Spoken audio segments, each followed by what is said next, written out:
우리 오늘 말씀은 골로새서 2장 11절부터 23절입니다. 골로새서 2장 11절부터 23절까지 말씀입니다.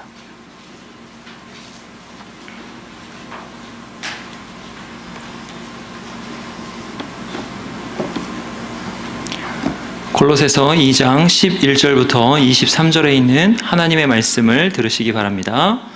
또 그 안에서 너희가 손으로 하지 아니한 할례를 받았으니 곧 육의 몸을 벗는 것이요 그리스도의 할례니라.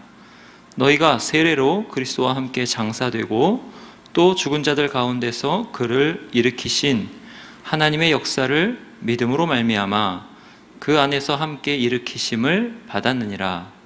또 범죄와 육체의 무할례로 죽었던 너희를 하나님이 그와 함께 살리시고 우리의 모든 죄를 사하시고 우리를 거스르고 불리하게 하는 법조문으로 쓴 증서를 지우시고 제하여 버리사 십자가에 못 박으시고 통치자들과 권세들을 무력화하여 드러내어 구경거리로 삼으시고 십자가로 그들을 이기셨느니라. 그러므로 먹고 마시는 것과 절기나 초하루나 안식일을 이유로 누구든지 너희를 비판하지 못하게 하라. 이것들은 장래일의 그림자이나 몸은 그리스도의 것이니라. 아무도 꾸며낸 겸손과 천사 숭배를 이유로 너희를 정죄하지 못하게 하라. 그가 그 본 것에 의지하여 그 육신의 생각을 따라 헛되이 과장하고 머리를 붙들지 아니하는지라. 온몸이 머리로 말미암아 마디와 힘줄로 공급함을 받고 연합하여 하나님이 자라게 하심으로 자라느니라.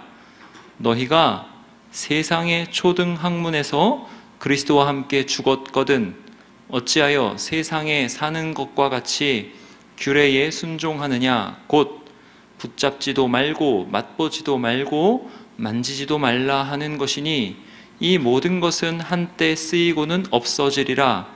사람의 명령과 가르침을 따르느냐. 이런 것들은 자의적 숭배와 겸손과 몸을 괴롭게 하는 데는 지혜 있는 모양이나 오직 육체에 따르는 것을 금하는 데는 조금도 유익이 없느니라. 아멘. 작년부터 계속 골로새서를 살펴보고 있어요. 새해가 돼서 벌써 13일이나 지났습니다. 시간이 굉장히 빠르지요.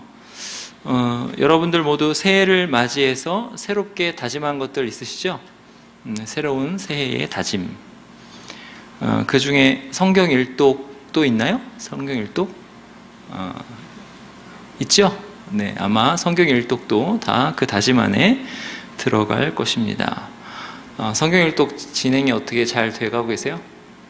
벌써 출애굽기 10장 좀 있으면 출애굽기 10장까지 읽어야 되는데 창세기 끝났다 한번 손 들어봐요. 창세기 끝났다. 네. 열심히 읽으세요. 2019년도에는 꼭 한번 성경을 처음부터 끝까지 읽어야겠다 이렇게 목표를 세우시기 바랍니다.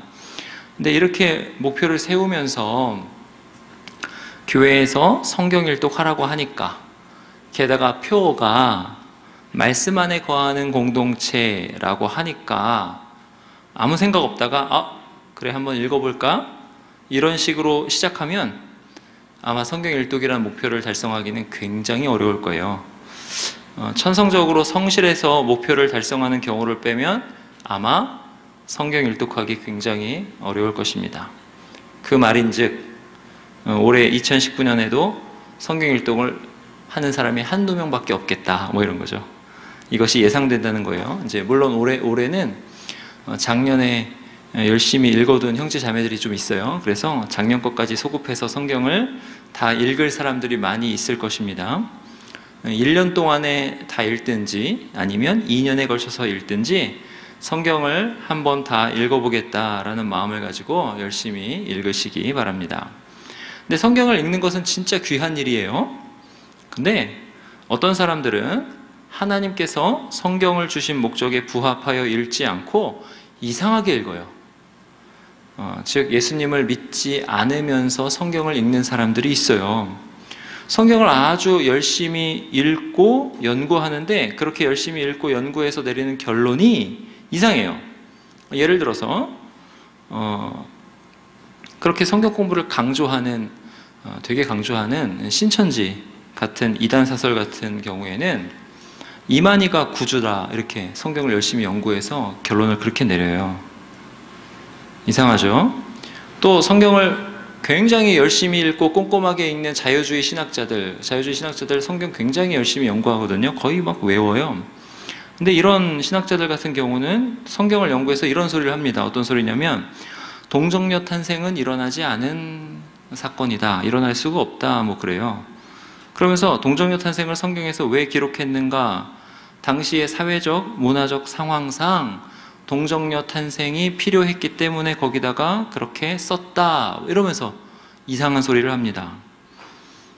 이런 연구를 가리켜서 신학적으로는 비신화화라는 연구인데 하여튼 성경 읽기와 성경 연구가 하나님께서 성경을 주신 목적에 부합하지 않으면 오히려 해가 되는 경우도 있다는 거예요. 그래서 성경 읽기나 성경 연구 그것 자체가 유익이 되지는 않는다는 거예요. 무슨 소리냐면 성경을 읽으면 자동적으로 믿음이 자란다. 그거 아니라는 거예요. 성경을 읽으면 자동적으로 나에게 유익이 된다. 그거 아니라는 것입니다. 그렇지 않아요. 성경 읽으라고 해놓고 하는 소리가 잘 들어보세요. 성경 읽을 때는요 특별한 목적 의식을 가져야 됩니다. 이 말은 우리의 믿음 생활 전부로 확장시킬 수 있는 말이에요. 뭐냐면 우리는 주일에 교회를 오죠. 교회를 오면서 아무 생각 없이 오면 별 유익이 되지 않습니다. 주일에 교회를 올 때 어떤 특별한 목적 의식을 갖고 와야 한다는 거예요. 그러면 어떤 목적 의식을 가져야 하는가라는 거죠. 어떤 목적 의식을 가지고 성경을 읽어야 되고 어떤 목적 의식을 가지고 교회에 오아야 하는가, 어떤 목적으로 예배를 드려야 하는가예요. 사실 이 목적 의식이라는 거는요 종교 생활에만 국한되지 않아요. 우리의 전체 생활에 확장됩니다. 교회 생활, 예배뿐만 아니라 우리가 삶을 살아갈 때 행하는 모든 것에 어떤 목적이 있다는 것을 항상 생각해야 하는 거예요. 우리 이 소리 좀 조금만 줄여주세요. 생각해야 하는 거예요. 그러면 우리는 무엇을 목적으로 삶을 살아야 할까요? 이 질문과 우리가 새해를 맞이하여 성경 일독을 다짐하는 것, 그리고 오늘 설교 본문은 서로 연결이 돼요. 우리가 항상 생각해야 하는 우리 모든 행동의 목적은 뭐냐면 그리스도를 깨닫는 거예요. 그리스도를 깨닫는 것. 그래서 오늘 본문 앞에 2장 1절에서 3절에 이렇게 이야기합니다. 거기 보세요. 2장 1절에서 3절. 내가 너희와 라오디게아에 있는 자들과 무릇 내 육신의 얼굴을 보지 못한 자들을 위하여 얼마나 힘쓰는지를 너희가 알기를 원하노니 이는 그들로 마음의 위안을 받고 사랑 안에서 연합하여 확실한 이해의 모든 풍성함과 하나님의 비밀인 그리스도를 깨닫게 하려 함이니 그 안에는 지혜와 지식의 모든 보화가 감추어져 있느니라 말씀하죠. 사도 바울은 골로새 교인들과 라오디게아에 있는 교인들을 위해서 굉장히 애쓰고 힘쓰고 있다 이렇게 썼어요. 그런데 그 목적이 나오죠. 2절에 뭐래요? 그리스도를 깨닫게 하려고. 그리고 3절에 보니까 그리스도 안에는 지혜와 지식의 모든 보화가 감추어져 있다 이렇게 말씀합니다. 그러므로 이 말씀으로 보면 우리가 성경을 읽든지 예배를 드리든지 사회생활을 하면서 일을 하든지 동료들과 인간관계를 맺든지 가정생활에서 모든 것 다 포함해서 모든 삶, 모든 행동에서 목적이 뭐냐? 그리스도를 깨닫는 것을 목적으로 삼아야 된다. 그런 뜻이죠. 그리스도는 하나님의 신비, 하나님의 비밀 이렇게 얘기해요. 그래서 그리스도를 깨닫는 것은 우리의 삶의 목적인 그리스도를 깨닫는 것은 그리스도를 통해서 삼위 하나님을 깨닫고 알고 이해하는 것을 포함하는 거예요. 그래서 이제 이 1절에 3절이 그걸 말씀하는 거예요. 하나님을 풍성하고도 확실하게 이해하고 지적으로, 경험적으로, 정서와 의지를 포함한 전 인격으로 하나님을 아는 것, 그게 바로 우리가 계속 생각하고 마음에 간직해야 되는 우리 생활의 목적이다라는 거죠. 요한복음 17장 3절에서 이렇게 말씀합니다. 영생은 뭐냐? 영생은 곧 유일하신 참 하나님과 그가 보내신 자 예수 그리스도를 아는 것이니이다. 이게 바로 참된 생명, 참된 삶, 영생, 영원한 삶의 목적이라는 거죠. 우리에게 영원한 삶, 영원한 생명이 주어졌어요. 엄청난 거죠. 그런 엄청난 것이 주어졌는데 왜 주어졌는고 하니 바로 하나님을 풍성하고도 확실하게 알아라. 어떻게? 예수 그리스도를 통해서 예수 그리스도를 깨달음으로 하나님을 알라고 우리에게 그 엄청난 영생을 주어주셨다라는 거예요. 이런 목적의식이 없이 생활하는 것은 그저 나에게 주어진 생명을 낭비하는 것밖에 되지 않습니다. 낭비하는 것밖에 되지 않아요. 그 생활 안에, 그 목적의식이 없는 그 생활 안에 성경 일독도 들어갈 수 있는 거예요. 아무 목적의식 없이 성경을 읽을 수 있다. 기도 생활도 거기 들어가는 거예요. 아무 목적 없이 기도할 수 있어요. 성경 연구, 교회 봉사 같은 종교 생활뿐만이 아니라 사회생활, 일해서 돈 버는 일, 행동, 사람과 관계를 맺는 모든 인간관계, 가정생활, 이런 것들을 목적의식을 가지고 영위할 수도 있고 아무 생각 없이 지낼 수도 있는 것입니다. 하나님의 목적은 뭐라고요? 이 모든 것을 통해서, 우리의 모든 생활을 통해서 예수 그리스도를 발견하고 예수 그리스도를 깨닫고 더욱 풍성하고도 확실하게 예수 그리스도를 통해서 삼위 하나님을 알라고 하나님께서 우리에게 당면한 모든 것을 제공하시는 거죠. 생명을 포함해서 우리에게 그래서 은혜 베푸시는 것입니다. 그렇게 하나님을 아는 것 안에 내가 왜 자꾸 실패하는지가 들어가는 거예요. 그렇게 하나님을 아는 것 안에 내가 왜 이 직장에 들어오게 되었는지가 들어가는 거예요. 왜 거기 그 자리에서 일하고 있는지가 하나님 아는 것 안에 들어가는 거예요. 그렇게 하나님 아는 것 안에 내가 왜 청년부 임원으로 뽑혀서 이렇게 사서고생하고 있는가가 들어가는 거예요. 거기 다 들어가는 거예요. 거기 여러분이 속한 그 자리에서 곰곰이 생각해 보시기 바랍니다. 나에게 왜 이런 현실이 주어지는가? 하나님은 이 현실 가운데서 내가 어떻게 하나님을 더욱 알고 풍성히 알고 확실하게 깨닫기를 원하시는가? 뭘 깨닫기를 원하시는가? 그리고 그렇게 더욱 하나님을 알려면 나는 어떤 마음 자세를 가지고 살아야 하는가? 어떤 마음으로 취업 준비를 해야 되지? 어떤 마음으로 직장 생활을 해야 될까? 어떤 마음으로 직장에서 또는 가정에서 인간관계를 이뤄나가야 되는가? 이거 하나하나 생각하시라는 거예요. 그리고 기도하면서 믿음을 동원해서 여러분의 삶의 여러 가지 문제들, 여러분의 삶의 시간들을 보내며 풀어나가시라, 이것입니다. 그렇게 사는 삶은요, 그것 자체로 하나의 모험이에요. 얼마나 흥미진진한 모험인지 모릅니다. 나에게 왜 이런 일이 주어지는가 이걸 확실히 알고요, 깨닫는 사람과 모르고 그저 무턱대고 일이 주어졌으면 성과만 내면 되지 이렇게 생각하면서 일하는 사람은요, 그 삶의 재미 자체가 완전히 다른 거예요. 나에게 주어진 문제가 어떤 성격의 것인지, 그 목적은 무엇인지 아는 사람은 삶의 모든 문제를 하나하나 믿음으로 해결해 나가는 재미를 맛보는 거예요. 그리고 그 안에 거하시면서 도우시는 하나님을 경험하는 거예요. 그리고 그렇게 그 과정에서 하나님의 선하심을 맛보아 아는 거예요. 반면에 그저 문제 해결 자체만 몰두하고 성과만을 생각하는 사람은 성과로 얻는 금전적인 보상, 물질적인 보상으로만 재미를 느끼게 되어 있는 거죠. 거기서 무슨 영적인 의미, 영원한 의미, 이런 거는 전혀 모르는 거예요. 무지한 겁니다. 그렇기 때문에 무언가 항상 그 마음 안에 허전한 거죠. 어두운 거예요. 불확실함 가운데 힘들게 사는 것입니다. 그래서 어떻게 돼요? 불확실함이 문득문득 자기를 괴롭힐 때마다 더 금전적인 성과, 더 물질적인 만족에 몰두하게 되는 거죠. 내가 돈을 이거 벌어놔서 노후가 보장되는가? 불안한 거예요. 그래서 그 삶 자체가 아무 가치 없는 일들로 채워지고 결국 자기 인생의 허무함과 헛됨을 뼛속 깊이 시리도록 느끼면서 최후의 심판대를 두려워하는 그런 죽음을 맞이하게 되는 거예요. 여러분, 이런 차이가 어디에서 만들어집니까? 바로 예수 그리스도를 깨닫는 것, 즉 그리스도를 알므로 더욱 삼위 하나님을 아는 것을 목적으로 하는가?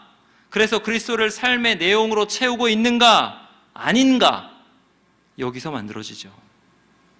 여러분 6절에서 9절에는 이렇게 말씀합니다. 골로새서 2장 6절에서 9절.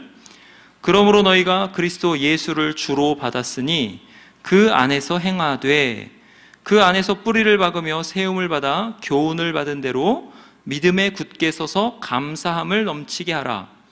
누가 철학과 헛된 속임수로 너희를 사로잡을까 주의하라. 이것은 사람의 전통과 세상의 초등 학문을 따름이요 그리스도를 따름이 아니니라. 그 안에는, 그리스도 안에는 신성의 모든 충만이 육체로 거하시고 너희도 그 안에서 충만하여졌으니 그는 모든 통치자와 권세의 머리시라. 이 말씀도 이전 설교에서 이미 다 설명한 말씀이에요. 여러분 궁금하면 이전 설교도 한번 찾아보시기 바랍니다. 근데 여기 보면 그리스도 예수를 주님으로 받았으니 그 안에서 행하라 하죠. 예수 그리스도 안에서 행하라, 즉 예수님을 믿는 믿음으로 인생길을 걸으라는 말씀입니다. 여러분 시간이 흐르면서 인생은 흘러가죠. 그런데 그렇게 흘러가는 인생을 향한 하나님의 뜻이 뭐냐 했을 때 그건요, 영화 포레스트 검프 알아요? 포레스트 검프? 그 포레스트 검프처럼 주인공은 아무 생각 없이 목적의식 없이 사는데 우연과 우연이 합하여 결국 성공하게 만드는 그런 게 아니라는 거예요. 기독교식으로 말하면 아무 생각 없이 살아도 결국은 구원받게 만드는 그런 인생이 아니라는 거예요. 하나님의 뜻은 그러지 않아요. 인생의 시간이 흐르고 뭔가 계속 경험이 쌓이는 모든 것은 다 목적을 향해서 이루어진다는 거예요. 그게 마치 길과 같다. 그래서 인생 길이라고 얘기하는 것입니다. 길은 목적지가 있죠. 모든 사람은 인생길을 걷고 있는데, 목적을 향해서 가고 있는데 그 길을 어떻게 걸어야 하는가? 예수 그리스도 안에서 예수 그리스도를 목적으로 걸어야 된다, 이런 뜻입니다. 세상의 모든 기초원리, 초등학문의 뜻이에요. 세상의 모든 기초원리, 철학이나 헛된 속임수에 의해서 인생길을 걷지 말고 그런 모든 것을 거절하고 오직 예수님에 의해서 예수님을 믿음으로 인생길을 걷는다, 이런 의미예요. 지난번에 설교한 대로 우리의 판단과 우리의 정서와 우리의 의지가 예수 그리스도께로 조화되어서 내 자리에서 예수님이 사시는 것처럼 그렇게 인생길을 살아간다, 이런 뜻입니다. 그렇게 예수님을 믿는 믿음은요, 삶의 모든 자리에서 풍성하고도 깊게 발휘되는 것이지, 그저 아무 생각 없이 살면서도 나는 예수님 믿으니까, 예수님이 나를 위해 십자가에 달려 죽으시고 부활하신 거 나는 아니까, 그 사실을 믿으니까 아무 생각 없이 살다가 나는 결국 구원받는다, 그게 아니라는 거예요. 방금 말씀드린 믿음은, 그러니까 이런 믿음, 나는 아무 생각 없이 살아도 결국 구원받는다라는 믿음은 오히려 굉장히 세상적인 거죠. 굉장히 이교도적이고 굉장히 마귀적인 믿음입니다. 예수님을 믿는다는 건 뭐냐면 모든 것이 다 예수 그리스도를 통하고 예수 그리스도 안에 있기에 예수 그리스도로 답을 발견하고 예수 그리스도로 삶의 의미를 삼고 목적을 삼아서 모든 것에서 예수 그리스도를 깨닫는 거예요. 단순히 믿음 등식, 수학 공식처럼 믿음, 믿음 이퀄 지옥을 피하는 거, 구원, 천국, 이게 아니라는 것입니다. 그래서 9절에서 뭐라 그래요? 골로새서 2장 9절에서 그 안에는 신성의 모든 충만이 육체로 거하신다 말씀하는 거죠. 이 말씀은 정말 신비로운 말씀이라서 이해하기 어렵지만 방금 쭉 말씀드린 논리와 문맥에서 잘 생각해 보세요. 그러면 어느 정도 이해가 됩니다. 예수께서 이 땅에 몸을 입고 오셨죠. 성육신 하셨어요. 그렇게 오셔가지고 아기 때부터 사신 모든 삶과 그 모든 의미를 깊이 생각해 보면, 그리고 예수님께서 몸으로, 부활의 몸으로 하나님 우편에 앉아 계시는 그것, 그리고 앉아 계시면서 온 우주를 통치하시는 것을 깊이 생각해 보면 나의 인생의 의미와 목적이 얼마나 무한히 거룩하고 아름다운지 알게 된다라는 뜻입니다. 내가 지금 몸을 입고 이 땅에 사는 것이 사실은 예수 그리스도처럼 하나님의 신성이 충만하여 나와 함께 거하는 삶이라 이거예요. 나와 하나님께서 따로 떨어져 있는 것이 아니라 예수 그리스도 안에서 예수님과 성부 하나님께서 함께 계셨던 것처럼, 그 무한하신 신성이 예수 그리스도와 함께 있었던 것처럼 그 신적인 것이, 그 거룩한 것이 나와 함께 거하는 그런 삶이라 내가 지금 몸으로 사는 이 삶이, 즉 나의 삶이 신적인 삶으로 격상돼가지고 내가 당면한 모든 현실이 하나님과 연결되는 현실로 예수 그리스도 안에서만 해석이 되는 현실이 된다 이것입니다. 그렇게 해석이 될 때 직장에서 하나님을 느끼는 거죠. 직장에서 하나님의 도우심을 경험하는 거예요. 그 도우심의 목적이 뭔지도 점점 더 풍성하게 알게 되는 거예요. 여러분, 이런 인생에서요, 여러분 인생이 이렇다면 늙어간다, 이거는 정말 아름답고 훌륭한 것입니다. 시간이 흘러갈수록 더 신성에 충만한 것이 경험되잖아요. 더 풍성하고 깊게 하나님을 알게 되잖아요. 시간이 덧없이 그냥 흘러간 것이 아니라 시간이 무한한 내용으로 가득 차게 되는데 그 내용이 바로 신성의 모든 충만한 것, 이것입니다. 얼마나 알차고 깊고 풍성할까요? 늙어갈수록. 여러분, 우리 애들이요, 나라에서 하는 수영교실에 당첨이 됐어요. 그래가지고 공항동에 있는 주민센터에 스포츠센터가 하나 붙어 있는데 거기 수영장에 다니게 됐습니다. 그래서 애들을 거기 데리고 갔어요. 갔더니 수영장 로비부터 해가지고 할머니들로 꽉 차 있더라고요. 왜 그러지? 이렇게 할머니들 많지? 근데 알아보니까 레슨 시간이, 애들 레슨 시간이 자유수영 시간과 딱 겹쳐 있어요. 그래서 요만큼에서 애들 레슨하고 한 레인에서, 그리고 나머지 레인에서는 다 할머니들이 이제 자유수영 하시는 거예요. 근데 다 앉아 계시는데 얼핏 봐도 나이가 굉장히 많으셔요, 할머니들이. 근데 반전인 게요, 이분들이 수영복을 입고 수영하시는데 얼마나 유연하고 얼마나 힘찬지 몰라요. 저도 수영 좀 하는데 저보다 훨씬 잘해요. 훨씬 잘해요. 밖에 그냥 로비에 앉아 계실 때는 동네 할머니들이에요. 마실 나오신 할머니들 막 이야기하고 아이고 무릎 아파가지고 막 그렇게 할머니들인데, 수영장에 들어갔는데 와, 그저 감탄하면서 볼 수밖에 없었어요. 와, 저 연세에 저 병을 저렇게 하셔? 와, 말도 안 돼. 대단하셔. 저분 진짜 잘하시는 거예요. 근데 그런 분이 한 분이 아니라 여러 분, 그냥 되게 많으신 분들이 정말 수영을 잘했어요. 감탄을 자아내는 삶. 여러분, 세상에서는요, 늙는다라는 거를 진짜 허무하고 슬프고 아픈 걸로 봐요. 늙으면 외모가 망가진다, 다 똑같아진다. 그래요, 진짜 실제로. 그래서 막 슬프다고 생각해요. 늙으면 자식들도 나를 싫어하게 된다. 늙으면 찾아오는 사람도 없게 된다. 늙으면 돈이 없어. 생활비 없으니까 어렵게 돼. 늙으면 몸이 아파. 참 힘들어. 그렇게 된다고 생각하는 거죠. 그런데 그 할머니들의 수영 실력을 보니까 수영이라는 그 내용이 인생에 더해지니 그 노년이 얼마나 빛나는지, 얼마나 사람을 감탄하게 하는지 제가 발견한 거죠. 감탄하게 하더라고요. 여러분, 수영이라는 어떻게 보면 하찮은 운동을 내용으로 품고 있는 인생도 이렇게 다른 사람의 감탄을 자아내는데, 그 무한하신 하나님, 그 거룩하신 신성을 내용으로 품고 있는 인생은 얼마나 더 감탄스럽고 경이롭고 존경스럽겠습니까? 상상할 수 없이 경이로운 거죠. 예수 그리스도를 믿음으로 예수 그리스도 안에서 인생길을 걷는데 하나님의 신성의 모든 충만한 것으로 내용이 채워지는 그런 인생. 근데 그것을 어떻게 한다? 영원히 그렇게 살게 하신다. 이게 하나님의 선하신 뜻입니다.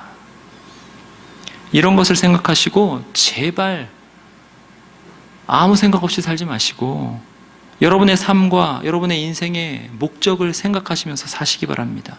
생각 좀 하고 사세요. 휴대폰이 여러분의 생각을 항상 앗아가지요. 이걸 좀 버리고 생각 좀 하시고 사시기 바랍니다. 나의 인생이 무엇인가? 나의 인생의 목적이 무엇인가? 얼마나 내 인생이 찬란하고 영광스럽고 아름다운가? 그런데 이 하나님의 선하신 계획을 자꾸 방해하고 우리에게 잘못된 관념을 심어주려고 하면서 우리를 잘못된 길로 인도하려는 것들이 있어요. 그런 것들을 가리켜서 바울은 철학, 헛된 속임수, 사람의 전통, 세상의 초등학문이라고 해요. 8절에 나오죠. 그리고 그런 가르침의 내용들은 16절에 나와요. 16절에 먹고 마시는 것, 절기나 초하루, 안식일 이런 것과 연결이 돼요.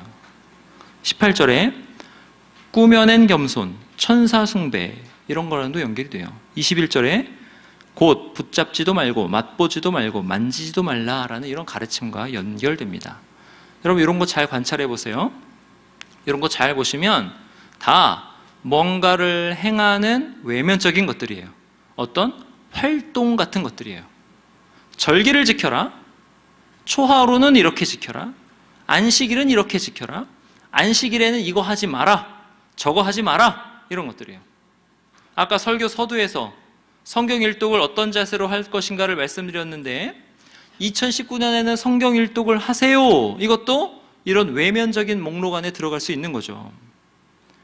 그러니까 성경 일독도 바른 자세와 바른 마음가짐을 가지지 않으면 그저 어떤 활동으로서 어떤 외면적인 행동으로서 사람을 규정하는 것이 되고 얽매는 것이 되고 이래라 저래라 하는 것이 될 수 있다는 의미입니다.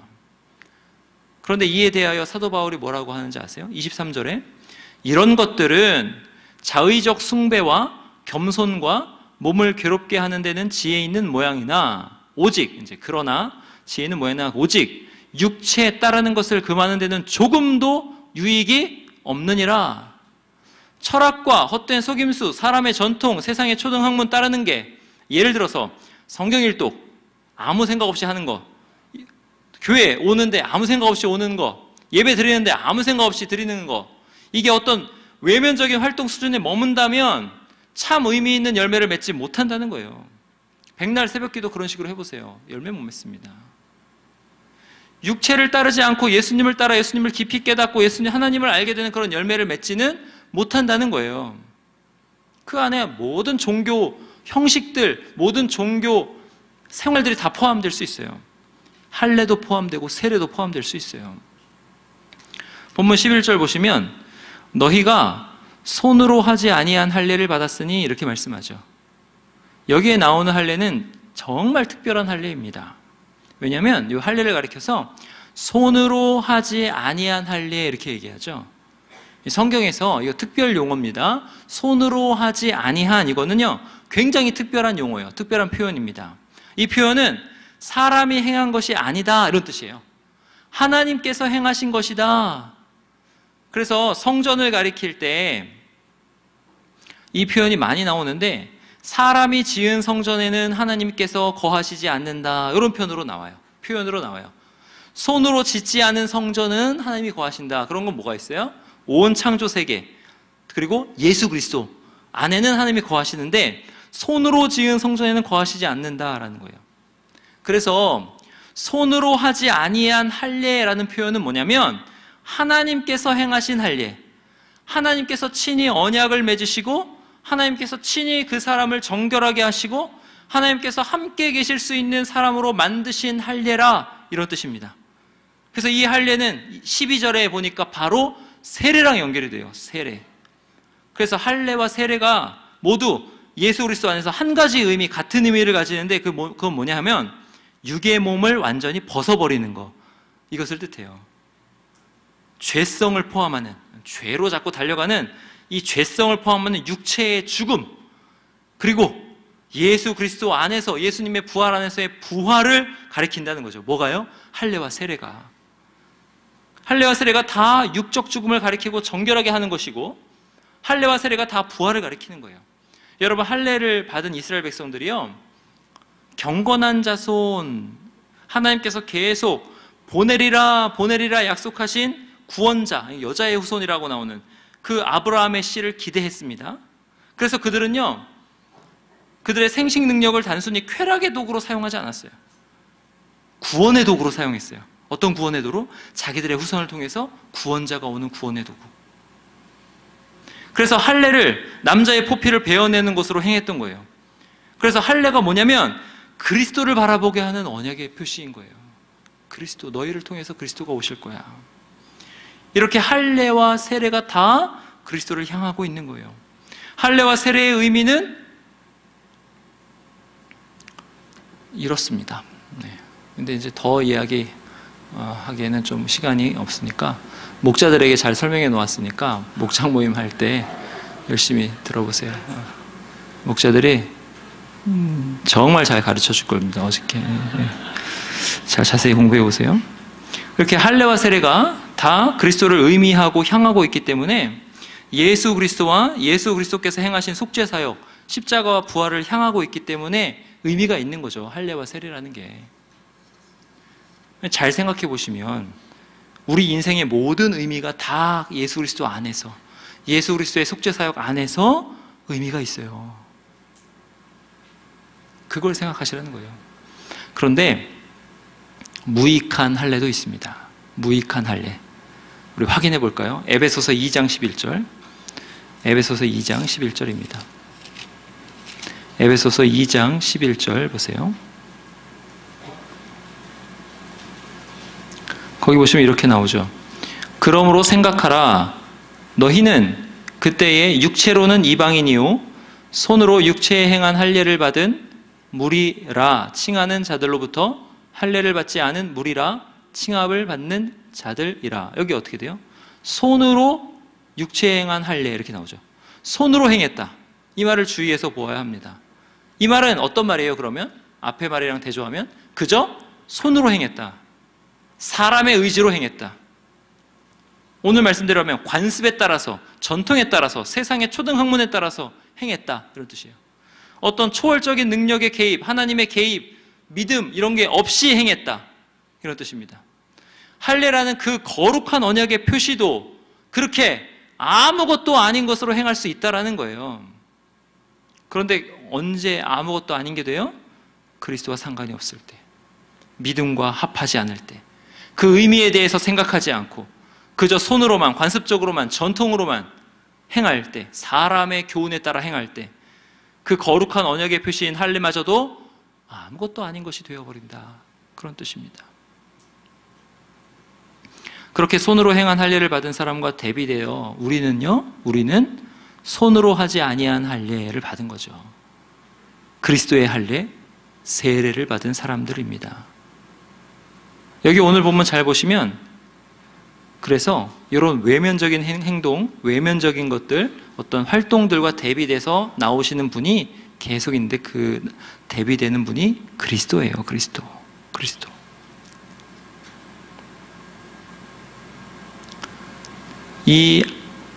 우리가 받은 할례, 그래서 오늘 본문에서 모든 문제를 해결하시는 분, 모든 의미가 되시는 분이 다 예수 그리스도다, 이거죠.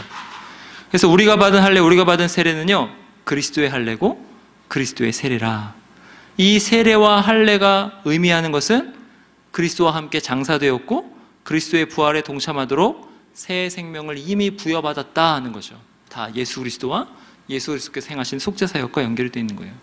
그래서 우리가 자꾸 죄를 짓게 하는 것들, 육체를 따르게 하는 것들, 통치자들과 권세자들을 마치 포피를 베어내듯이 그렇게 벗겨내서 그들이 수치를 당하게 하시고 십자가로 그것들을 다 이기셨다는 거예요. 그리스도 안에서 모든 싸움을 승리하셨다는 거예요. 그리스도 안에서 모든 문제가 다 해결되었다는 거예요. 그리스도 안에서 모든 빚이 다 청산되었다. 그러니 그리스도를 믿으라, 그리스도를 의지하라, 이것입니다. 이렇게 할례의 의미, 세례의 의미, 그리고 다른 모든 것들의 의미가 그리스도 안에서 밝혀집니다. 마찬가지로 16절에 먹고 마시는 것, 절기나 초하루, 안식일도 17절에 보니까 다 그리스도 안에서 의미가 밝혀지는 거죠. 18절에 꾸며낸 겸손이나 천사 숭배 같은 것, 어떤 종교적인 의미를 갖는 듯이 보이는 그런 것에 집착하는 것, 그건 뭐냐? 머리를 붙들지 않는다는 거예요. 그리스도를 붙들지 않고, 정말 중요한 것을 붙들지 않고, 생각하지 않고, 하찮고 쓸모없는 것을 붙든다는 거예요. 그리스도를 떠나갔을 때, 그리스도를 생각하지 않을 때 다 그렇게 된다는 거예요. 반대로 그리스도를 생각할 때, 그리스도와 관련됐을 때 다 의미 있는 것이 된다, 이것입니다. 사랑하는 화성교회 청년 여러분, 이제까지 들은 설교 말씀에 비추어서 여러분의 생활을 점검해 보시기 바랍니다. 여러분의 삶이 내용으로 채워지고 있어요? 그리스도를 깨닫는 그 내용으로 채워지고 있습니까? 생각해 보세요. 여러분이 성경 일독을 다짐하면서 머리를 붙들고 있습니까? 그리스도를 붙들고 있습니까? 그리스도를 깨닫는 것, 하나님을 아는 것을 목적으로 삼고 있어요? 다시 생각해 보시기 바랍니다. 그래서 2019년도의 다짐은 이제까지와의 다짐과는 다른 진짜 내용이 충실한 다짐 되시기를 바랍니다. 그리스도를 붙잡는 다짐, 믿음으로 세우는 다짐, 그런 다짐이 되시는 저와 여러분 되시기를 간절히 바랍니다. 기도하시겠습니다. 우리 시간 말씀을 생각하시면서 함께 기도하실 때 여러분을 향한 하나님의 뜻이 얼마나 원대하고 아름답고 크신지, 얼마나 무한히 아름답고 크신지 생각해 보세요. 대단합니다. 근데 그 인생의 의미는 어떻게 우리가 접근되고 발견되고 성취할 수 있냐면 그리스도 안에서만, 그리스도를 믿음으로 발견되는 거예요. 그리스도를 믿는다는 것은 그런 것입니다. 우리 시간 기도할 때 하나님, 제 믿음을 다시 새롭게 하셔서 제 인생의 목적과 의미, 제가 당면한 모든 것들이 그리스도 안에서 해석이 돼서 제 인생이 모험처럼 여겨지고 정말 재밌고 하나님의 아름다우심으로 채워지는 것을 느끼고 나도 감탄하고 다른 사람도 감탄하는 예수 그리스도가 충만한 인생 되게 하옵소서. 좀 다 같이 함께 기도하시겠습니다. 하나님 아버지, 우리를 주님께서 붙잡아 주시옵소서. 하나님, 우리의 무지함과 우리의 어두움을 불쌍히 여기사 하나님, 우리의 눈을 열어주옵소서. 하나님, 우리가 세상의 것을 알아보면서 금전적인 보상이나 하나님 대우를 가지고 우리 인생의 목적을 삼고 하나님, 정말 하찮은 것을 향하여서 우리의 발걸음을 삼고 나아갔습니다. 세상의 초등학문이나 철학이나 헛된 속임수에 우리가 빠져서 아버지 하나님, 정말 중요한 것을 붙들고 살지 못한 하나님, 우리의 인생을 불쌍히 여겨주옵소서. 아버지 하나님, 이 시간 우리의 눈을 여셔서 우리를 향한 하나님의 뜻이 얼마나 원대하시고 아름다우시고 거룩하시고 깊으신지, 얼마나 크신지 아버지 하나님 깨닫는 눈을 허락하여 주옵소서. 우리 인생의 어떤 모양이든지 그 모든 모양 안에 하나님의 놀라우신 계획이 있음을 발견하게 하여 주옵소서. 우리의 인생의 내용을 그리스도로 채우게 하여 주옵소서. 예수 그리스도를 붙들게 하여 주옵소서. 예수 그리스도를 믿게 하여 주옵소서. 아버지 하나님, 골로새서에서 계속 말씀하는 것이 예수 그리스도입니다. 아버지 하나님, 우리가 그러한 예수 그리스도를 우리 인생에서 깊이 맛보고 아버지 하나님 깨닫게 하여 주옵시기를 간절히 기도하고 바라옵나이다. 하나님, 우리가 받은 그 세례, 우리가 받은 그 할례의 의미가 그리스도 안에서 어떻게 밝혀지는지 알게 하여 주옵시고 예수 그리스도의 십자가와 부활이 우리의 삶에 어떠한 능력을 발휘하는지도 알게 하여 주옵소서. 아버지 하나님, 그래서 아버지 하나님, 우리가 예수 그리스도 안에서 우리의 삶을 자리매김하고 우리의 인생의 모든 내용을 채우고 아버지 하나님, 그 내용을 채울 때에 아버지 우리의 인생의 노년이 찬란하고 아름답게 빛날 수 있도록 주여 인도하여 주시옵소서. 허무한 인생으로 돌아가지 않는 우리 모든 청년들 다 되게 하여 주옵시기를 간절히 기도하고 바라옵나이다. 청년의 때에 우리의 창조자를 기억하는 우리 청년들 되게 하여 주시기를 간절히 기도하고 바라오니 주여 우리의 청년들을 아버지 하나님 생각을 바꾸시고 아버지 마음을 바꾸어 주시옵소서. 예, 주님. 하나님 아버지 감사합니다. 하나님께서 우리를 향한, 우리의 인생을 향한 계획과 뜻이 얼마나 무한히 아름답고 거룩하고 진실하며 의로운지 하나님 우리가 생각하게 하여 주시니 감사합니다. 하나님 아버지, 우리가 이것을 깊이 생각하고 우리의 인생을 다시 다르게 해석할 수 있는 그러한 밝은 눈을 허락하여 주옵소서. 우리의 무지한 그러한 마음을 밝히시사, 우리의 가려진 눈, 어두운 눈을 밝히시사, 우리의 인생에 당면한 모든 것들을 다 하나님 안에서, 예수 그리스도 안에서 해석하고 하나님 그 모든 것의 내용을 예수 그리스도로 채울 수 있도록 인도하여 주옵소서. 하나님, 우리가 어떠한 일을 하든지 목적의식을 가지고 행할 수 있도록 예수 그리스도를 깨달아 그 무한하신 삼위 하나님을 깊이 아는 그러한 영생의 삶을 우리가 영위하는, 목적하는 그러한 청년들이 다 될 수 있도록 하나님께서 인도하여 주시옵소서. 아버지, 그래서 우리 청년들의 모든 삶 안에서 실패도 은혜고 어려움도 하나님의 은혜인 것을 깊이 깨닫고 또 성공도 하나님의 은혜인 것을 깊이 깨달아 교만하지 않고 자긍하지 않고 좌절하지 않는 인생, 하나님께 붙들림 받고 하나님을 항상 기억하고 하나님으로 인생을 채움으로 그 인생이 감탄을 자아내는 인생 다 될 수 있도록 하나님이 인도하여 주시옵소서. 하나님, 우리 청년들이 이제 2019년을 맞이하여 결정하고 다짐한 여러 가지 것들이 있습니다. 그 모든 것들에 하나님 이들이 목적의식을 갖고 내용을 채우리라 다시 다짐할 수 있도록 인도하여 주옵소서. 2019년을 하나님께 올려드립니다. 우리 청년들의 2019년 하나님 이들에게 믿음의 믿음을 더하여 주시옵소서. 감사드리고 주 예수 그리스도의 이름으로 기도하옵나이다. 아멘.